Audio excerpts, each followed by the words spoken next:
El módulo 7 del dictado de este curso está destinado al estudio de la administración, representación y fiscalización de las sociedades anónimas. En el módulo anterior nosotros veíamos el funcionamiento del otro órgano, la Asamblea de Accionistas, órgano de gobierno de la sociedad, donde estaban representados todos los integrantes del capital social. En el módulo de hoy vamos a analizar otros órganos de funcionamiento. En primer lugar, la administración y representación, y en segundo lugar, la fiscalización de estas sociedades. La administración de la sociedad implica aquella función social que tiene por finalidad el ejercicio, el cumplimiento del objeto social. Es una función de carácter típicamente interna dentro de la sociedad, porque es la función tendiente a formar la voluntad social en aquellos temas vinculados al objeto. En este sentido, la administración se diferencia del concepto de representación, que no tiene ya por finalidad el formar la voluntad de la sociedad, sino el de comunicar esta voluntad en las relaciones que la sociedad tiene respecto de terceros. La sociedad, veíamos en el módulo anterior, como toda persona jurídica, carece de voluntad psicológica propia. Debe formar su voluntad y debe expresar su voluntad a través de determinados órganos sociales y a través de determinadas personas físicas que constituyen los soportes de estos órganos. La administración es el órgano social interno a través del cual se forma la voluntad social. La representación es el órgano social externo a través del cual se comunica esa voluntad social. La ley establece que la administración es aquella función social que tiene por objeto la gestión de los negocios sociales. Y aclara expresamente la ley de que se encuentran comprendidos en este concepto de gestión de los negocios sociales el arrendamiento, el gravamen y la enajenación de los bienes sociales. Es decir, que no se limita a lo que podríamos llamar la gestión cotidiana y ordinaria, sino que alcanza a todos aquellos actos que tienen por objeto el cumplimiento del objeto social. La ley prevé que la administración de la sociedad pueda estar organizada de dos formas alternativas, o bien a través de un administrador unipersonal o a través de un órgano colegiado que se denomina directorio. Sin perjuicio de esto, dispone la ley que en el caso de sociedades anónimas abiertas, esta administración debe ser necesariamente colectiva, es decir, deben de tener necesariamente un directorio y no pueden estar administradas por un administrador. La ley es muy amplia con respecto a quienes pueden ser directores o administradores de sociedades anónimas. Dispone que cualquier persona que tenga capacidad para ejercer el comercio puede ser director o administrador social. En este sentido, pueden serlo tanto sean personas físicas como jurídicas, accionistas o no accionistas, nacionales o extranjeros.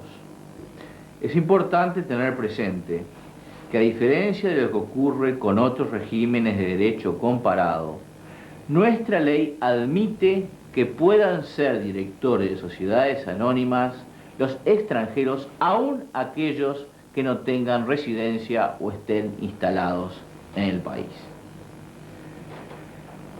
El directorio, en principio, es elegido por la Asamblea de Accionistas. Entre las funciones de gobierno típicas de la Asamblea de Accionistas, de la Asamblea Ordinaria de Accionistas, ustedes recordarán que se encontraba la designación de los directorios. No obstante, prevé la ley que el estatuto social puede establecer la nómina del primer directorio, siendo muy común que así ocurra y que el estatuto establezca quiénes van a ser quienes en primer lugar van a integrar este órgano social.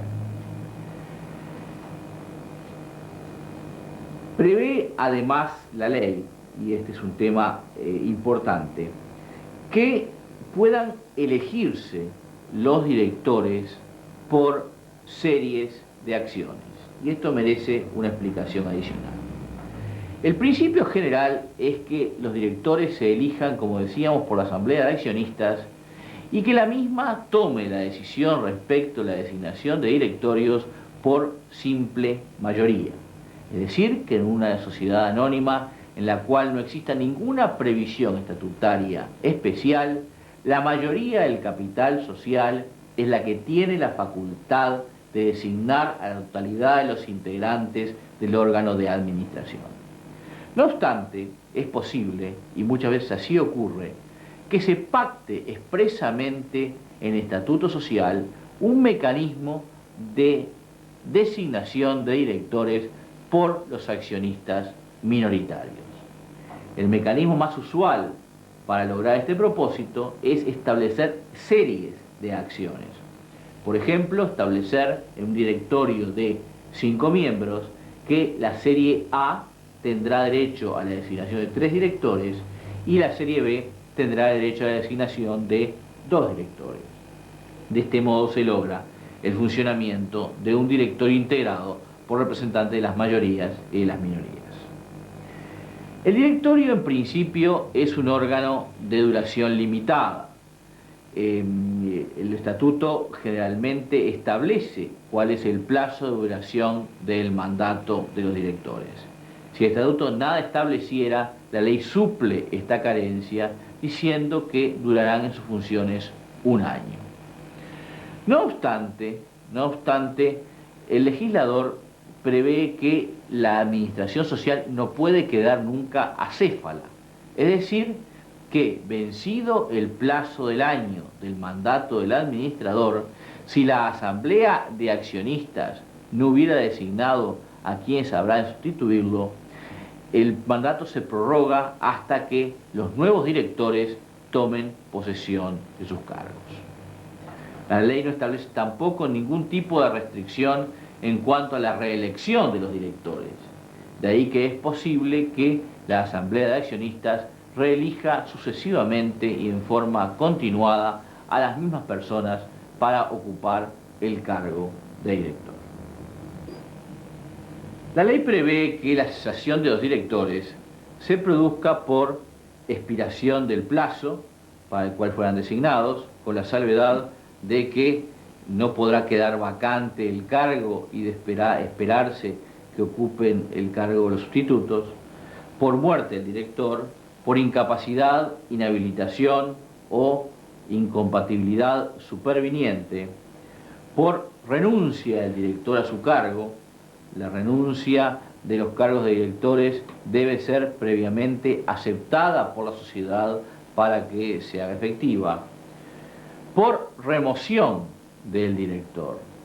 La remoción de los directores tiene un régimen especial en la ley y está vinculada a un tema que vamos a analizar con mayor detenimiento más adelante, que es el tema de la responsabilidad de los directores. La remoción puede ser dispuesta por el mismo órgano que designó al directorio, es decir, por la asamblea de accionistas. En el caso de que existan directores designados por diferentes series de acciones, el derecho de remoción le corresponderá a aquella serie que haya designado al director respectivo, con la excepción, como decíamos, de aquellos casos en los cuales vaya a promoverse contra el director acción de responsabilidad, en los cuales la asamblea de accionistas tiene la facultad de disponer la remoción del director aun cuando no haya sido designado por los integrantes de la serie que estén integrando la asamblea. También prevé la ley qué ocurre en los casos de vacancia de los directores, es decir, de que se produzca el cese de un director y quede o acéfalo o incompleto el órgano de administración de la sociedad. En este caso, en primer lugar, la ley confiere al estatuto la posibilidad de determinar cuál es la solución aplicable para resolver la vacancia. En caso de silencio del estatuto social, la ley establece algunas normas en subsidio. En caso de que estemos en presencia de un órgano de administración unipersonal, es decir, que esté administrada la sociedad por un administrador, prevé la ley que el órgano de control interno podrá designar el administrador provisorio o, en su defecto, cualquier accionista, o sea, en caso que no exista órgano de control interno, cualquier accionista podrá pedir al órgano estatal de control, a la auditoría interna de la nación, que designe al administrador provisorio hasta tanto se convoque una asamblea para volver a designar al administrador definitivo. En el caso de un directorio pluripersonal, la ley establece una solución diferente y le confiere al resto de los integrantes del directorio la facultad de designar a quien va a ocupar transitoriamente el cargo hasta el final del mandato respectivo o hasta que una asamblea de accionistas colme la vacante que se hubiere producido. Un tema cada vez más importante en el tema de administración de las sociedades anónimas es el relativo a la posibilidad de delegar total o parcialmente los cometidos del administrador en otros órganos de inferior jerarquía. La estructura compleja del funcionamiento societario hace que resulte muchas veces muy importante el contar con mandos medios, con órganos ejecutivos que lleven adelante las decisiones del directorio y que efectivamente desarrollen la actividad social cotidiana. En este sentido, la ley es muy estricta en el sentido de no autorizar la delegación de facultades por parte de los directores. Es decir, los directores o administradores no tienen la facultad de delegar en otras personas el cumplimiento de aquellos deberes para los cuales los mismos fueron designados. Esto no obsta a que para sesiones en particular los directores puedan otorgar poderes a otros directores o a terceros para que los representen bajo su responsabilidad para la toma de decisiones y en el cargo. Pero esta representación no puede ser una función de carácter permanente que se traduzca en la sustitución del director por otra persona que éste ponga unilateralmente en su lugar. Sin perjuicio de esto, la ley prevé especialmente la posibilidad de que el directorio cree un comité ejecutivo. ¿Qué es el comité ejecutivo? El comité ejecutivo es un órgano social delegatario de funciones del directorio, que el directorio crea en su ámbito con directores para cumplir una función mucho más corriente o normal en el funcionamiento de la sociedad.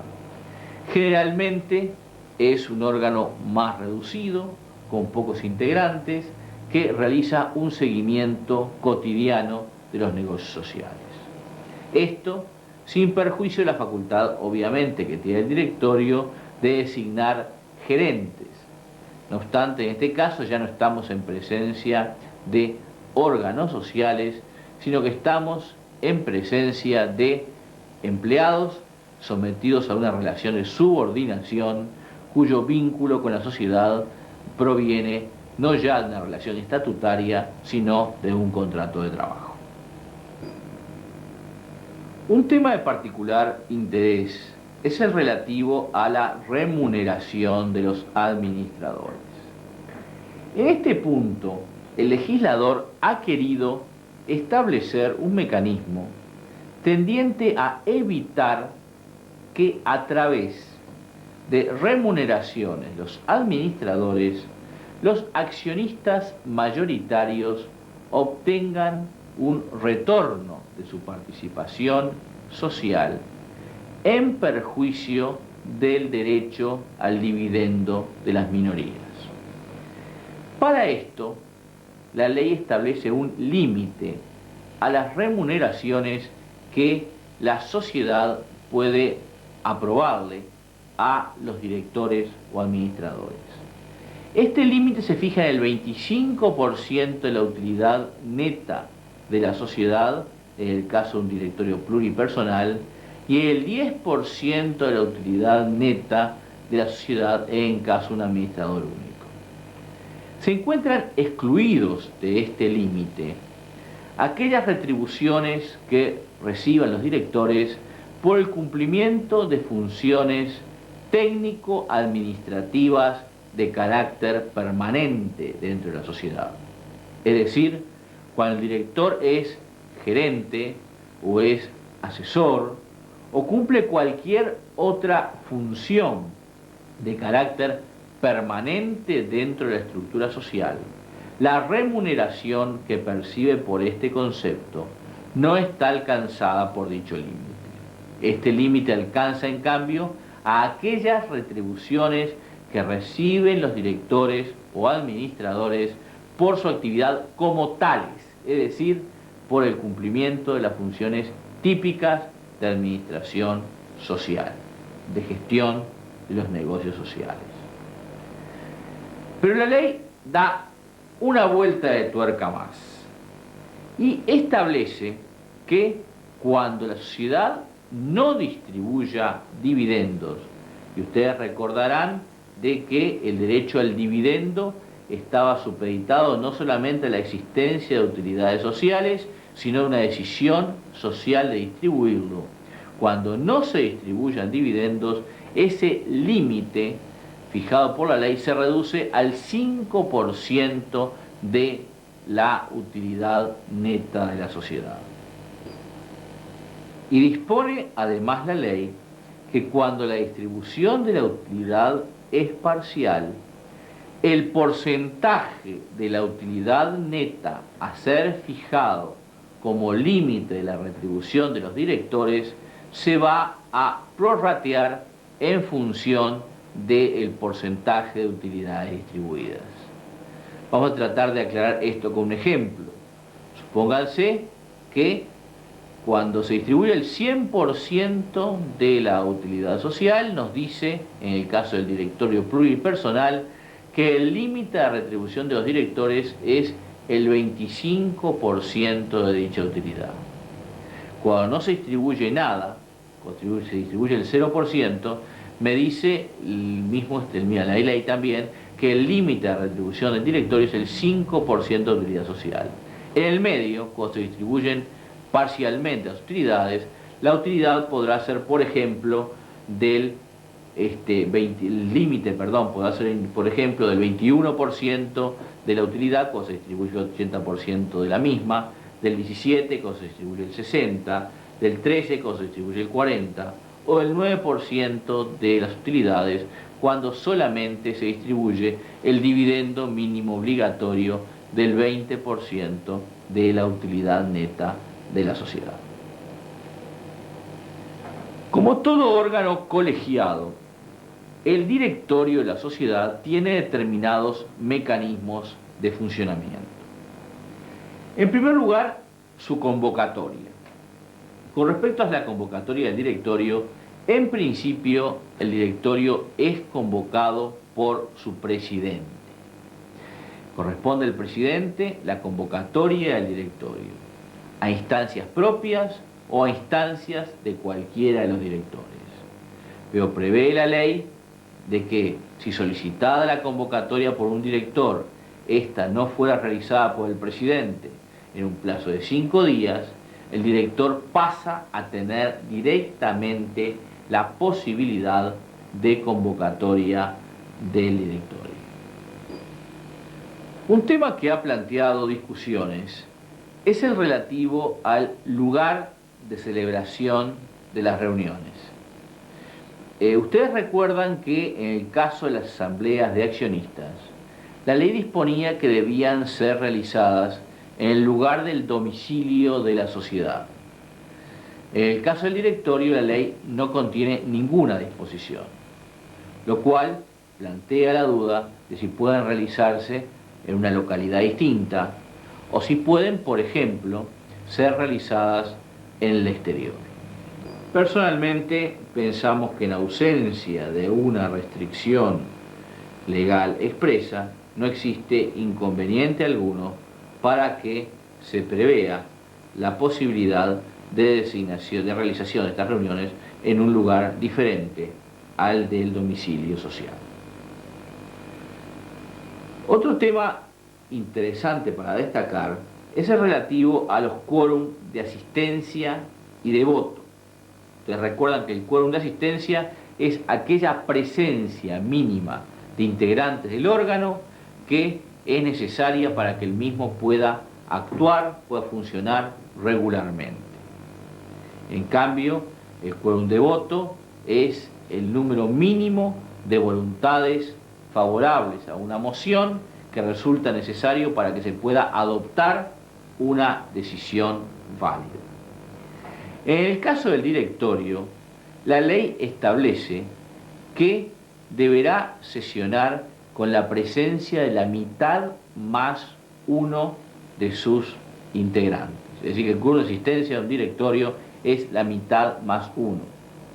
Les llamo la atención de que la ley no dice la mayoría de sus integrantes, sino que dice la mitad más uno de sus integrantes. Esto plantea dificultades muchas veces de formación del quórum en directorios con pocos integrantes, porque en el caso de directorios, por ejemplo, con 3 miembros, es necesaria la presencia de todos para que exista quórum de presencia. En el caso de un directorio con 5 miembros, será necesaria la presencia de 4 de los mismos para que el directorio pueda actuar válidamente. Con respecto al quórum de voto, dice la ley que votará con adoptará decisiones por mayoría absoluta de directores presentes, permitiendo sin embargo que el estatuto establezca quórum de votos superiores. La ley prevé además, como dijimos, que los directores puedan hacerse representar en las sesiones de directorio, sin perjuicio de esa limitación que imponía la ley, de que esa representación no puede transformarse en una delegación de atribuciones del director en un tercero. La ley contiene algunas normas especiales con respecto al conflicto de intereses entre el director y la sociedad o a otras prohibiciones de actuación del directorio con la sociedad anónima que administra. En primer lugar, prevé la ley que los directores que en negocios determinados tengan un interés contrario a la sociedad, sea por cuenta propia o de terceros, deberán hacerlo saber al directorio y al órgano externo de control, absteniéndose de intervenir cuando se traten y resuelvan esos asuntos. Es decir, prevé la obligación del director de informar sus conflictos de intereses con la sociedad y de abstenerse de votar cuando existan temas en los cuales ese conflicto de interés quede de manifiesto. Si así no lo hiciere, responderán de los perjuicios que se cause a la sociedad por la ejecución de la operación resuelta con su consentimiento. Contiene además la ley previsiones en materia de prohibición de contratar con la sociedad y de hacer concurrencia con la sociedad a la cual administran. En materia de prohibición de contratación con la sociedad, resultan de aplicación a los directores de sociedades anónimas las mismas disposiciones generales que rigen para todos los administradores de sociedades comerciales. De acuerdo con las mismas, debe distinguirse entre aquellos actos comprendidos en la actividad corriente de la sociedad y aquellos actos no comprendidos en la actividad corriente o normal de la sociedad. En el caso de los actos comprendidos en la actividad corriente de la sociedad, dispone la ley que podrá el director contratar con la misma a condición de que lo haga en condiciones de mercado, es decir, en los mismos términos que la sociedad contrataría con cualquier otro tercero extraño a la sociedad, y además que ponga este hecho en conocimiento del directorio. En cambio, en el caso de aquellas actividades que no puedan ser consideradas normales desde el punto de vista de ejercicio del objeto social, por ejemplo, adquirir un inmueble que sirva de asiento al negocio social, en este caso debe ser este acto autorizado expresamente por la Asamblea de Accionistas. Además, decíamos nosotros que la ley establece restricciones a la posibilidad de concurrencia del director con la sociedad. Dispone que no podrán los directores o administradores participar por cuenta propia o de terceros en actividad en competencia con la sociedad, salvo autorización expresa de la Asamblea de Accionistas. En caso de infringir esta norma, el director podrá incurrir en responsabilidad frente a la sociedad que administra.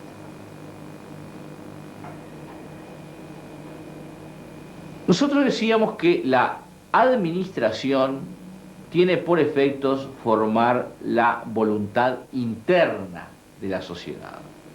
En este sentido, la administración se contrapone al concepto de representación, que consiste en la comunicación de la voluntad social en las relaciones respecto de terceros. En este caso, la ley establece que deberá corresponder al estatuto social el establecer la forma en que la sociedad habrá de ser representada. Es corriente que los estatutos confieran esta facultad de representación al presidente, o al presidente con el secretario, o a dos directores actuando conjuntamente, o las fórmulas de que las partes consideren más adecuada para que la sociedad se encuentre suficientemente representada en sus relaciones con terceros. No obstante, si el estatuto guardara silencio con respecto a la forma de representación, corresponderá en todos los casos al presidente la representación de la sociedad. Un punto de interés en este tema es establecer cuál es el alcance de este poder de representación. Es decir, si cualquier acto realizado por un representante a nombre de la sociedad es idóneo para vincular al patrimonio social, para determinar que la sociedad resulte obligada respecto de terceros. Y en este tema se han sostenido las posiciones, tanto en la doctrina como en el derecho comparado, las posiciones más diversas. De un lado tenemos todos aquellos regímenes del derecho anglosajón que establecen la llamada teoría del ultra vires, de acuerdo con la cual la sociedad solamente es capaz de realizar aquellos actos comprendidos en su objeto social. En consecuencia, los representantes de la sociedad no pueden obligarla por ningún acto que no esté expresamente contenido en el objeto social. Los actos extraños al objeto realizados por los representantes no vinculan a la sociedad. En el polo opuesto se encuentra la legislación europea, fundamentalmente la legislación alemana, que sostiene que los representantes vinculan a la sociedad por cualquier acto que realicen, esté o no esté comprendido el objeto. Nuestra ley establece una posición del medio, en la cual establece algunas restricciones a esa capacidad de representación de los representantes sociales en función de la protección de los acreedores, en función de la percepción que tienen los acreedores de cuál es el ámbito de cumplimiento del objeto social. Dispone la ley que en principio los representantes van a vincular a la sociedad por todos aquellos actos que no sean notoriamente extraños al objeto social. Llamó la atención de que la ley no exige que deban ser actos comprendidos en el objeto, sino que exige que no sean notoriamente extraños, gruesamente separados de lo que fue el objeto de la sociedad. Además, establece otra serie de normas complementarias a este principio de la apariencia de cuál es el objeto, de la percepción que tiene un tercero extraño de cuál es el ámbito de capacidad societaria. Incluye otras normas complementarias a este objetivo. Establece, por ejemplo, que aquellas restricciones estatutarias que se hubieran impuesto a la gestión de los administradores, en principio no resultan oponibles respecto de terceros. Es decir, no puede decirse que la sociedad no fue vinculada por la decisión de un representante por el hecho de que esa decisión haya infringido una restricción estatutaria interna para tomar la misma. Por ejemplo, una restricción estatutaria que impusiera para determinados actos el consentimiento de la Asamblea. Del mismo modo, tampoco podrá entenderse que existe una no vinculación del objeto social cuando se haya otorgado el acto en violación del régimen de administración plural establecido en los estatutos, y esto en el caso de algunos negocios en particular, como son, por ejemplo, la suscripción de títulos valores, los contratos entre ausentes, los contratos de adhesión o aquellos contratos concluidos mediante formularios. En todos estos casos, la actuación de alguna persona con facultad de representación, pero en infracción de un régimen de representación plural, imagínense ustedes que es el acto realizado por un director en presencia de una norma estatutaria que disponga que la representación la tienen dos directores actuando conjuntamente. En el caso de estos actos en particular, igualmente vincularían a la sociedad. No obstante, este principio de protección de los acreedores, que se encuentra atrás de todas estas normas que acabamos de citar, tiene su balance en la consagración, además del principio de buena fe, de acuerdo con el cual, si el tercero que contrata con la sociedad conoce que ese representante está actuando en violación de una norma estatutaria interna que restringe sus facultades de toma de decisiones, o en infracción de un régimen de administración plural establecida por el estatuto, en ese caso no resulta vinculado el patrimonio social. Es decir, reiteramos que el principio de apariencia, que tiene por objeto la protección de los acreedores, se encuentra balanceado en este caso con la protección con el principio de buena fe.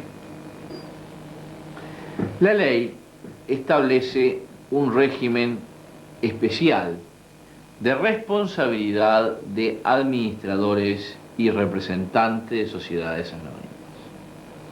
Y este régimen de responsabilidad establece que los mismos serán responsables frente a la sociedad, los accionistas y los terceros, en el caso de determinados supuestos previstos por la ley. Y esos supuestos previstos por la ley son los casos de violación a la ley, al estatuto, al reglamento social, por el mal desempeño de su cargo, no actuando con la diligencia de un buen hombre de negocios, que es la diligencia que la ley le exige al administrador social, o con abuso de facultades, dolo o culpa grave. Cualquiera de estas hipótesis generan la responsabilidad solidaria de los directores frente a la sociedad, los accionistas o los terceros. Esta dura norma de responsabilidad se ve matizada con algunas previsiones que establece la ley para eximirse de esa responsabilidad. Y en ese sentido, prevé la ley la situación del director que se encuentre presente en la sesión de directorio en el cual se adopte una decisión que contravenga alguno de estos principios, del director ausente en la sesión de directorio en la cual se ha tomado esa decisión, y de los actos realizados fuera del directorio.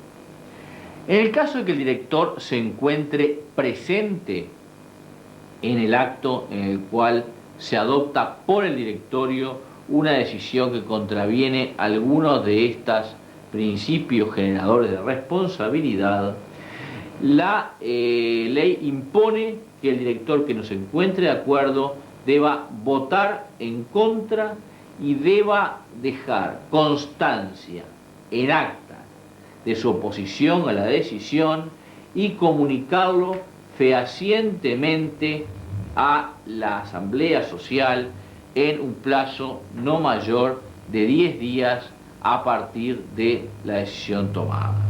Es decir, le impone un deber de diligencia muy activo para exonerarse de dicha responsabilidad.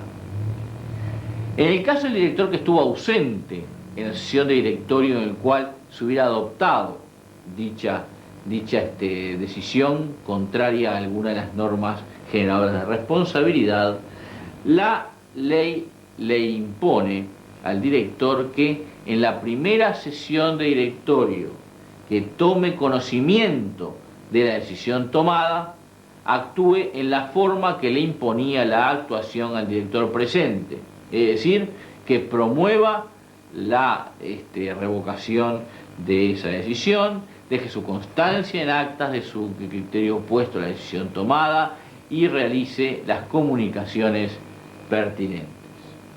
Y finalmente prevé la ley qué ocurre en el caso de aquellos actos que sean realizados fuera del directorio. En ese caso, la ley impone que el director debe igualmente actuar en forma activa y propender a que ese acto no se lleve adelante, sea revocado o cese en la primera oportunidad en la cual tenga conocimiento de su realización. Es decir, como ustedes verán, la responsabilidad del director requiere para ser eximida no solamente de que no haya participado personal y activamente en los actos generadores de responsabilidad, sino que además le exige comportamientos positivos tendientes a comunicar, a oponerse o a hacer cesar los efectos de aquellas decisiones o comportamientos generadores de responsabilidad que hayan cabido al director. La ley prevé además un mecanismo especial de extinción de responsabilidad y prevé que la extinción de responsabilidad de los administradores se produce cuando su gestión resulta aprobada por la Asamblea de Accionistas. No obstante, prevé especialmente la ley de que accionistas que representen por lo menos el 5% del capital integrado tienen la posibilidad de oponerse a que dicha gestión del directorio resulte aprobada. Por último, prevé la ley la posibilidad de que esa acción de responsabilidad sea ejercida y prevé la posibilidad de que la acción social de responsabilidad, la acción tendiente a hacer efectiva la responsabilidad del director frente a la sociedad, sea ejercida por la propia sociedad, sea ejercida por los accionistas o sea ejercida por los terceros extraños a la sociedad. Llamo la atención de que estamos hablando en estos casos de la acción social de responsabilidad, de la acción que tiene la sociedad contra el director y no de la acción personal del accionista o personal del tercero. Nosotros decíamos al principio que los directores son responsables frente a la sociedad, frente a los accionistas y frente a los terceros. La sociedad puede perseguir la responsabilidad generada frente a la sociedad, el accionista puede perseguir la responsabilidad generada frente al accionista y el tercero puede perseguir la responsabilidad generada frente al tercero. Pero sin perjuicio de esto, la responsabilidad generada frente a la sociedad, la acción social de responsabilidad, puede ser promovida no solamente por la propia sociedad, sino también por los accionistas o por los terceros. En el caso de la acción social de responsabilidad, prevé la ley de que la misma tiene que ser resuelta por la Asamblea de Accionistas. Corresponde a la Asamblea de Accionistas resolver que va a promover contra el director una acción social de responsabilidad. Y en ese caso, la decisión de promover la acción de responsabilidad lleva necesariamente acompañada la decisión de remover al director de su cargo y de sustituirlo por un nuevo director que en representación de la sociedad promoverá la acción contra el director saliente. Pero puede ocurrir que la Asamblea, por mayoría, no hubiera aprobado promover la acción social de responsabilidad. O que habiéndola aprobado, los nuevos directores designados no la hubieran promovido en el término de 90 días a partir de su designación. En estos dos casos, prevé la ley, el caso de accionistas que se hubieran opuesto a la aprobación de la gestión de los directores por contar como mínimo con el 5% del capital social. O en el caso de que los directores entrantes, habiéndose aprobado la acción social de responsabilidad, no lo hubieran promovido en un plazo de 90 días, prevé la ley que cualquier accionista se encuentra legitimado para promover esta acción social de responsabilidad contra el director. Finalmente, existe la posibilidad de que esta acción de responsabilidad sea promovida por terceros. Pero como es una acción de responsabilidad, procede, en primer lugar, cuando la misma no haya sido promovida ni por la sociedad ni por el accionista, y en segundo lugar, es promovida con la finalidad de recomponer el patrimonio social, ingresando a dicho patrimonio los recursos que se hubieran extraído del mismo como consecuencia del comportamiento ilícito del director o administrador generador de responsabilidad.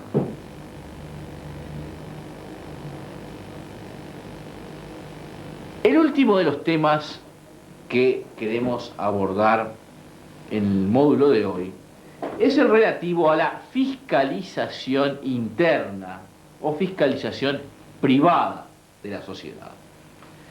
Hasta ahora hemos analizado la función de gobierno de la sociedad por los accionistas, tema del módulo anterior, la función de administración, es decir, de formación de la voluntad social para ejercer el objeto social, y la representación social, la comunicación de esta voluntad respecto de terceros. Nos resta por analizar otra función muy importante en las sociedades anónimas, que es la función de control o de fiscalización interna. Y esta función de control o de fiscalización interna prevé la ley de que puede ser ejercida o bien por un órgano unipersonal, en ese caso vamos a hablar del síndico de la sociedad anónima, o por un órgano colegiado, en cuyo caso vamos a hablar de la existencia de una comisión fiscal. El órgano de fiscalización interna de la sociedad es en principio un órgano de existencia contingente, no necesaria. Es decir, las sociedades anónimas pueden no tener un órgano de fiscalización interna, si así lo desean. No obstante, existen dos hipótesis en las cuales esta sindicatura o comisión fiscal debe necesariamente existir. En primer lugar, en el caso de sociedades abiertas. Las sociedades abiertas deben necesariamente tener órganos de fiscalización interna. Y en segundo lugar, cuando así lo soliciten accionistas que representen como mínimo el 20% del capital social. En este caso, también deberá existir obligatoriamente. En los demás casos, corresponderá a la Asamblea, al Estatuto en primer lugar, y a la Asamblea, en el caso de que no exista norma estatutaria, decidir si este órgano debe ser incorporado o no al funcionamiento de la sociedad. ¿Quiénes pueden ser síndicos o integrantes de la comisión fiscal? Esta materia también distingue la ley en función de las sociedades abiertas y las sociedades cerradas. Como principio general, dispone la ley de que no podrán ser síndicos ni miembros de la comisión fiscal quienes se encuentren inhabilitados para ser directores, quienes integren el órgano de administración, los gerentes y empleados de la sociedad o de otra controlante o controlada. No obstante, en el caso de sociedades abiertas, la ley es mucho más severa y dispone que tampoco podrán serlo el cónyuge, los parientes por consanguinidad en línea recta, los colaterales hasta cuarto grado inclusive, y los afines dentro del segundo grado de los miembros del órgano de administración y de los gerentes generales.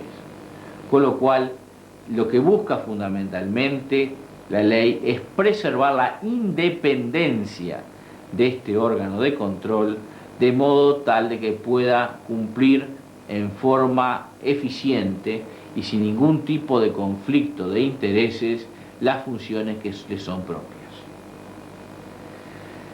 Al igual que ocurría el órgano de administración, la primera sindicatura puede ser designada en el estatuto, luego las siguientes va a corresponder a la asamblea ordinaria de accionistas su designación.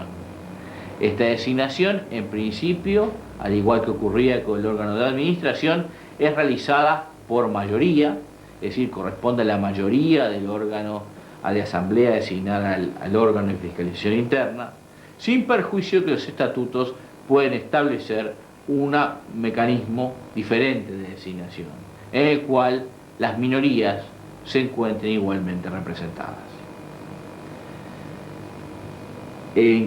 Con respecto a la duración del órgano, el régimen es similar a los administradores. Es un órgano que debe actuar a término. En principio corresponde al estatuto establecer el plazo de duración.